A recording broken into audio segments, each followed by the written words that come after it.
So what's up, everybody? How's everybody doing today? This is a video that I've said in a previous video that I was going to make. So I've made this video earlier in the week, but I'm going to remake it again. This is going to have to do with fuel mileage on my truck.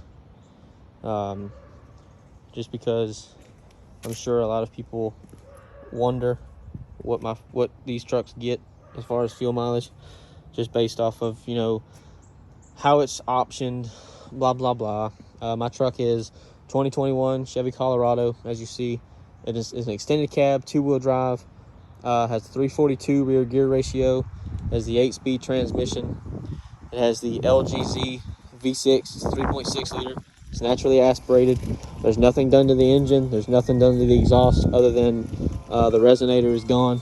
But there's a video about that. So if you want to hear what that sounds like, go for it. I apologize for the wind. But the drivetrain as a whole is stock. The engine is exactly the same as it was when it left Chevrolet in April when my truck was built. It doesn't have any factory, it doesn't have a cold air intake on it or nothing like that. Everything's still the same. Still got the factory air box, still got the factory filter that it came with. Still running the same factory wheels and tires. So the truck as a whole is exactly the same as it left the factory, aside from a few other things like it being lowered and stuff like that. I did have the lower valence, or the air dam, whatever you want to call it, taken off when I got the truck. But since I've seen a truck like mine lowered, I put it back on, and I think it just looks better lowered. And that's really made for aerodynamics and fuel efficiency and a bunch of that shit anyways. So I put it back on just to see if it would make a difference. And I don't really think it has, but I'm not sure. So I'm telling people everything so that there's no questions about, what fuel mileage do you get with this, or what is this, or what gear ratio does your truck have, or what transmission does it have, or what engine does it have, because a lot of that stuff plays a role in it. Because some trucks, like the diesels, get better fuel mileage than the regular gas engines, just because that's how life is. Diesels are they're better for the environment than a gas engine, which, whether you want to believe that or not, they are. They're a lot more fuel efficient and stuff like that. So like I've said, V6 8-speed. The 8-speed is only available with the V6 and 4-cylinder. You cannot get it with the diesel. The diesel, you can only get the 6-speed transmission. I don't know if the 6-speed is optional with the 4-cylinder or the 6-cylinder. I don't believe it is, but I don't work for Chevy, so I'm not 100% sure. You're more than welcome to go look at that on their website, and they can tell you. I'm not a Chevy person, so I don't care enough to tell you guys. But this is how it looks. There's nothing done with the drive shaft. There's nothing done with the transmission. There's no tune. It's this, like I've said, this is exactly how it left the factory, aside from it being lowered and the tinted windows and other things that I have. I don't have a tonneau cover. I've never had one. I do want one, but I just don't have one yet. So I still have the rear bumper. I don't have a roll pan or nothing like that.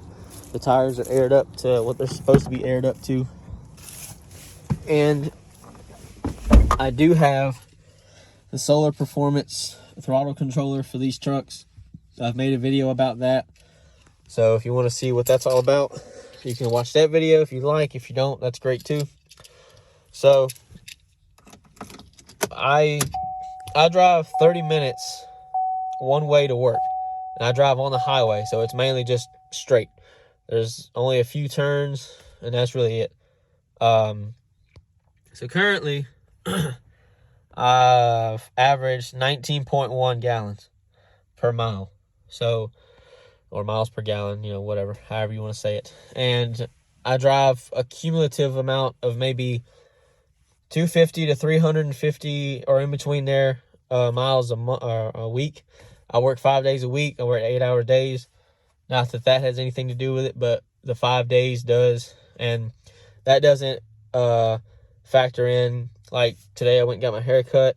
Like if I go to the store, that's just, this is just me saying where I drive, where most of my driving comes from. So 30 minutes one way. I work my 8 hours and then I come home. So 30 minutes one way, 30 minutes back. So around an hour of driving in total. And I usually average anywhere from 18 to 19 miles per gallon. Give or take a few, of maybe a half. I've never reached 20. I leave my throttle controller on Sport 1 every time. I don't change it. I don't use comfort. I don't use economy. I don't use the OE. I don't use any of that. It stays on Sport. I'll maybe bump it up to maybe 2, but it's not very often that I do it. So, but for the most part, I have gotten around 18 to 19 miles per gallon. If you drive farther, like maybe you drive over an hour one way, you know, your fuel economy will probably be a little bit better because you can stretch it out longer. I don't use premium. These trucks are not tuned for premium from the factory, so there's no reason you should use premium. So that's why if you try to use it and you don't see your number go up, that's why. It's not tuned for it. If you were to tune your truck, like buy a tune from Trifecta Performance, or Trifecta, I guess is what their name is, then you will have to run premium because the tune is based off of premium fuel, not regular unleaded, which is what I use. I use 87. The higher octane, the premium is 93 where I am. I'm in Georgia. A lot of places it's usually 91. It just depends on where you are. But ours around here is 93. So, yeah. You don't need a tune for that, the controller. I will say that now because I'm sure somebody's going to ask. That doesn't add any power either. So don't assume. But all that's covered in the video I've made about it. So, anyway, yeah. So 18 to 19 miles per gallon, maybe 19 and a half. I've gotten 19 and a half a few times, but overall, you know, not that bad. When I drive on the highway, I go maybe about 80, 85 miles an hour. I stay in the fast lane. I don't stay in the middle to the other 2 lanes. Yeah, I don't use cruise control very often. I have used it in the past couple of days just to see if that makes a difference in the fuel economy numbers, and it does, which I figured it would, but I wanted to try it just to see, because when I made the video about this last week, or a few days ago, I can't remember when it was at 18.4, and so now it's at 19.1, so there you go. But I mean, if you just need this to commute from, you know, working home, which is basically what I do, you know, it'll do what it needs to do. If you get the 4-cylinder, you'll get even more, you know, you'll get better fuel mileage, but it will be very underpowered, I think. I don't think the 4-cylinder is turboed or anything like that. I think it's just naturally aspirated like the V6 is in this truck. And then if you buy the Duramax, obviously it's going to be a diesel, so you'll get the fuel efficiency benefits of a diesel. So there you go. And you have to use DEF fluid and all that shit too. So that's another expense that you need to worry about as well. So, and like, I don't have emissions where I live either, so I don't have to worry about emissions. But yeah, that's all I wanted to tell you guys. So, you know, I hope this helps. I'm not really sure what all else I would have to say, but I do hope it helps.